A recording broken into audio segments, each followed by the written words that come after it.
Lagi cak deh ngono berita sing romantis. Siji pasangan sing ape kawin kepeksa beber akad nikah nang Rumah Sakit Umum Aisyah Ponorogo. Iku dilakoni mulai kemanten wedoke loro pas ape akad nikah.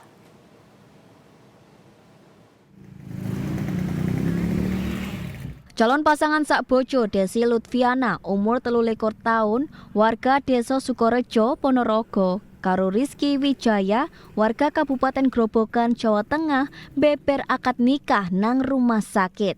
Sadurunge pasangan iki wis ndaftar ape beber akad nikah nang KUA Kecamatan Sukorejo. Tapi kait tanggal 30 Mei 2020 kepungkur, Desi kudu diramut nang RSU Aisyah Ponorogo. DE opname polai kesehatane ngedrop gara-gara ambekane loro. Polai dino akad nikah wis ditentokno keluarga Desi ngandani pihak rumah sakit.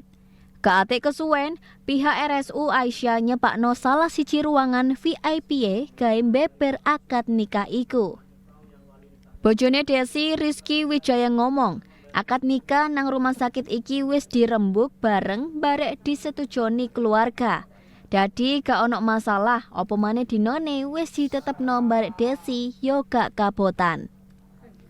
Pihak KUA yo iso nrimo polai syarat-syarat administratif jangkep kabeh. Akad nikah iki akhirnya mlaku lancar. Rizky karo Desi barek kabeh keluarga sing teko ketok seneng. Yoga Karim, JTV.